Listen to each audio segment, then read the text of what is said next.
La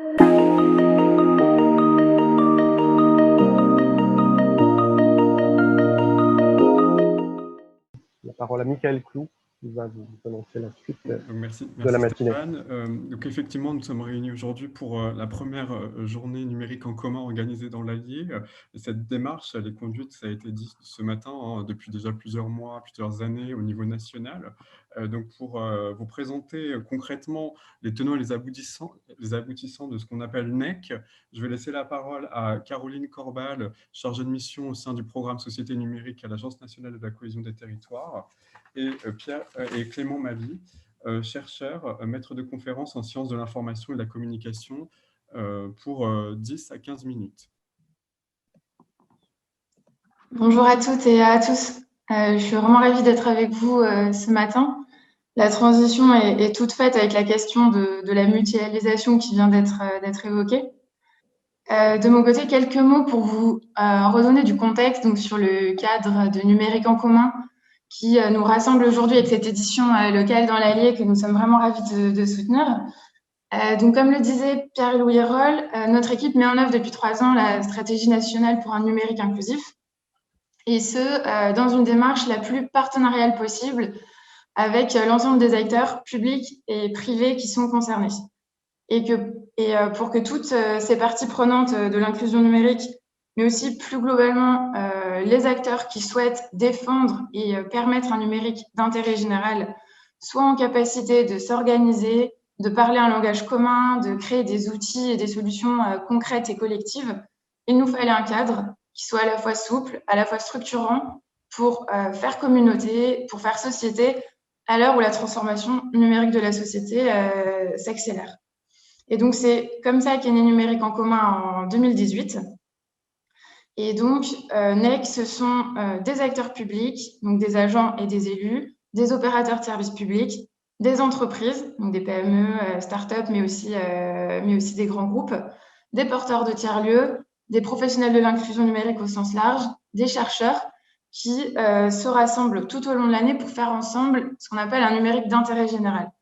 Et donc, derrière cette notion de numérique d'intérêt général, ce qu'on entend, ce qu'on essaye de rendre tangible, c'est un numérique qui soit le plus inclusif possible, le plus éthique possible, un numérique qui soit durable, qui soit souverain, qui respecte les libertés des citoyens et qui leur permettre d'être véritablement autonomes. Et donc, toute cette communauté d'acteurs se retrouve lors de temps forts nationaux et de temps forts locaux. Donc, le temps fort national, cette année, s'est décliné les années précédentes, donc à Nantes en 2018, à Marseille en 2019. Et cette année, l'édition nationale devait avoir lieu à Lyon. Mais au regard du contexte sanitaire, il a bien entendu fallu se réinventer, et même plusieurs fois.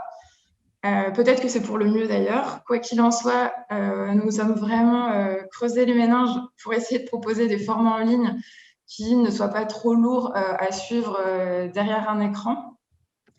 Donc, NEC National, c'était la semaine dernière, et c'était donc une masterclass à destination des élus, avec une dizaine d'experts qui ont apporté leurs éclairages et qui a été conclu par Cédrico. Le contenu sera bien entendu mis à disposition librement pour les élus qui n'ont pas pu assister à cette masterclass. C'était également un live, donc une matinée en live le 17 novembre, avec plus de 2200 personnes connectées, qui a donc accueilli les annonces en faveur de l'inclusion numérique de la ministre Jacqueline Gourault et du secrétaire d'État Cédric O, dans le cadre du plan de relance. Mais c'était aussi de nombreux intervenants, français et européens, dont Sébastien Soriano, Henri Verdier, Valérie Peugeot, Francesca Bria, qui ont échangé en direct autour de sujets majeurs et prioritaires tels que la souveraineté numérique, le modèle émergent des communs numériques, l'impact écologique du numérique, les nouvelles transformations induites par le numérique au travail. Tous ces échanges sont accessibles en ligne. Je vous mettrai ensuite tous les liens dans le chat. Donc cette année, on a fait aussi le choix de faire continuer NEC exceptionnellement en ligne pendant 1 mois. Donc sont mis à disposition 8 parcours sur une plateforme pédagogique qui est elle-même un commun numérique auquel on a contribué pour l'occasion et pour l'adapter. Donc, sur cette plateforme en ligne, vous pourrez retrouver différents modules didactiques. Donc, c'est plus de 60 contributeurs de partout en France qui apportent des témoignages, des idées nouvelles, qui se confrontent aussi, donc ils ne sont pas d'accord, autour de 8 grands thèmes, dont l'inclusion numérique, les communs, l'écologie, les données, les lieux de médiation. C'est aussi à chaque fois pour 8 parcours une masterclass, qui sont un peu les temps forts de ces parcours auxquels vous êtes vivement conviés. L'idée, c'est que chacun puisse en fait picorer les contenus comme bon lui semble, en fonction de ses besoins propres. Et pour accéder à cette plateforme, je vous mettrai aussi le lien. Il faut s'inscrire tout simplement sur le site de Numérique en commun. Donc, il y a eu une première session avec plus de 1500 inscrits et la prochaine session débutera le 1er décembre, donc dans quelques jours. Donc ça, c'était pour le NEC national. Mais Numérique en commun, ce sont aussi des déclinaisons locales, donc ce qu'on appelle les NEC locaux, comme c'est le cas dans l'Allier aujourd'hui, pour ce NEC qui est co-organisé donc, par le département de l'Allier et le hub Innora. Donc NEC, en fait, c'est un dispositif qui est ouvert, c'est-à-dire que chacun peut organiser son NEC local pour fédérer son écosystème, pour créer un rituel, pour co-construire une feuille de route commune. Et cela sous réserve de respecter un ensemble de conditions, et notamment d'engagement, en fait, pour que le NEC organisé s'inscrive toujours dans une logique d'ouverture, d'inclusion de toutes les personnes qui ont un intérêt à participer au débat, et aussi une logique de partage des contenus qui sont produits. En résumé, on est vraiment attentif au fait que tout ce qui soit produit puisse servir aux autres. Donc en 2020, il y a eu une dizaine de NEC locaux organisés que vous pourrez tous retrouver sur le site de Numérique en commun. Et un des enjeux de ces différents numériques en commun locaux, chacun étant évidemment très spécifique, c'est aussi de mettre en commun, c'est-à-dire de comprendre ce qu'il se passe sur chaque territoire et de voir ce qui peut inspirer d'autres territoires. Donc de voir ce qui peut être testé, répliqué, adapté. Et pour piloter ce travail d'analyse et de mise en commun, on travaille avec une équipe de chercheurs aussi sympathiques que pertinents, qui est coordonnée par François Huguet. Et aujourd'hui, on a le plaisir d'avoir avec nous Clément Mabi, qui va vous expliquer dans un instant un peu plus en détail le pourquoi du comment. De mon côté, je vous souhaite un excellent NEC Allier. C'est un premier NEC qui a lieu dans l'Allier, qui semble très prometteur. Vous êtes nombreux en ligne. J'espère que cette journée permettra de faire événement dans l'Allier, d'apporter une brique structurante pour la cohésion de l'écosystème de l'inclusion numérique dans le Bourbonnais. Et je reste à disposition pour toutes vos questions sur le chat.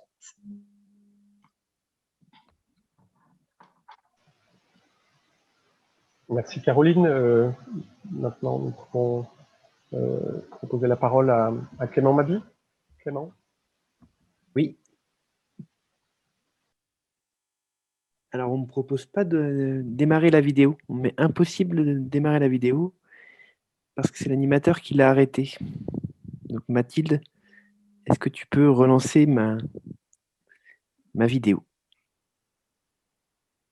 Voilà, ça a l'air de se relancer. Est-ce que vous me voyez? Oui, très bien. C'est bon. Oui. Bien, et donc, bonjour à toutes et à tous. Merci à l'équipe d'organisation pour ce bel événement. Merci à la NCT de m'avoir convié à y participer. Donc, moi, je m'appelle Clément Mabi, je suis chercheur, je travaille à l'Université de technologie de Compiègne, l'UTC, qui est une école d'ingénieurs, et je suis dans leur laboratoire de sciences sociales. Je suis chercheur en sciences sociales. Et en fait, moi, je travaille sur la manière dont la culture du numérique, c'est-à-dire tout ce qui va autour des outils, travaille, ou en tout cas met à l'épreuve, irrite par moments et accélère par d'autres le fonctionnement des institutions et modifie la relation qu'elles entretiennent aux citoyens. Et en fait, si je suis parmi vous aujourd'hui, si j'ai le plaisir d'être parmi vous aujourd'hui, c'est que je fais partie de la fameuse équipe d'ambassadeurs rapporteurs des NEC qui a pour mission de passer d'événement en événement, de NEC locaux en NEC locaux, afin de rencontrer les acteurs de ce numérique ouvert dont on parle depuis ce matin, ouvert, éthique, inclusif, bref, ce numérique d'intérêt général, pour essayer de rendre compte de la dynamique en cours, de faire circuler les enseignements qui permettent à la fois de le penser, qui vont, on l'espère aussi, permettre de nourrir la politique publique en construction sur ce sujet. Donc, ce que je vous propose, avant de revenir très brièvement sur la manière dont on va s'y prendre au sein de notre équipe pour rendre compte de cette dynamique, je voudrais vous partager une série de 5 remarques préalables, plutôt issues de mes recherches, qui, pour moi, en fait, posent un peu le cadre de notre action et qui sont à l'origine aussi de mon engagement dans ce projet. D'abord, je souhaiterais rappeler que, comme on l'expérimente toutes et tous, le numérique se développe dans la société. On parle de plus en plus ce qu'on appelle en sciences sociales d'un fait total, quoi. Et vu qu'il est de plus en plus partout, eh bien, on doit maintenant apprendre à vivre avec. Parce que c'est désormais une culture qui a ses propres imaginaires, ses propres représentations, qui sont un peu trimballées avec les outils avec lesquels on se retrouve confronté dans notre quotidien. Deuxième point, je tiens à rappeler qu'il n'y a pas un, mais des numériques. En fait, il n'y a pas que le modèle californien des GAFAM. Le numérique, il peut aussi être mis au service d'une société plus équitable, plus juste, plus solidaire, pourvu qu'on en pense les conditions. Le numérique n'est pas une fatalité. Ce n'est pas un donné. C'est un ensemble de choix. Troisième point, je tiens à rappeler, et ça a déjà été beaucoup dit aujourd'hui, depuis ce matin, que l'inclusion numérique est un enjeu de cohésion sociale et d'accès aux droits, et doit donc en être une cause nationale qui mérite sa politique publique en propre. Quatrième point, l'idée que développer des infrastructures, c'est évidemment important et essentiel, mais il faut mettre des moyens pour accompagner les usagers, pour aller vers des hommes et des lieux, comme dit Monsieur le ministre. Cinquième et dernier point, réussir cette mobilisation, mais on voit que ça ne peut pas se faire sans les territoires. Ça ne peut pas se faire sans vous. Et ça demande d'inventer des nouvelles modalités de collaboration entre l'État, la société civile, avec tout un tas d'acteurs, en pensant en écosystème, comme ça a été rappelé aussi par M. Réboulet. Et c'est pour ça, en fait, que les NEC sont importants. NEC, c'est la dynamique, en fait, de l'autre visage de la France numérique. C'est la mobilisation de la France qui s'intéresse un peu moins peut-être à l'innovation technologique de rupture, qu'au numérique synonyme de lien social, de mise en commun et d'inclusion. NEC, c'est des événements qui fédèrent toutes celles et ceux qui agissent face à l'urgence sociale que représente l'exclusion numérique et qui cherchent à créer, à susciter un cadre d'action plus collectif pour la médiation numérique. Bon, et comment ça va se passer concrètement notre travail d'ambassadeur? L'idée, c'est que, comme je disais, on va se promener de NEC en NEC, on va aller à votre rencontre pour, alors avec évidemment des outils plus ou moins virtuels, selon le contexte et les possibilités. On va se déplacer, aller à votre rencontre pour en tirer des carnets, comme vous pouvez le voir à l'écran, des objets qu'on pourra consulter avec des reportages, des interviews, des éclairages sur les enjeux qui traversent les activités et les réseaux qui se développent. On a 4 objectifs. L'idée première, c'est de créer une narration commune de l'ensemble des NEC pour donner du sens aux différentes actions, essayer de tirer du commun de l'ensemble du dispositif. Deuxième point, on va essayer de mettre en lumière les actions, les projets, les livrables produits ou diffusés dans ce contexte pour les valoriser dans les carnets. Parce que ce qu'on partage comme peut-être comme ressenti en tout cas et comme hypothèse forte, c'est que en fait, pour penser ce numérique d'intérêt général, il y a des invariants. C'est-à-dire que derrière la singularité des expériences sur les territoires, on va pouvoir retrouver, identifier des éléments structurants.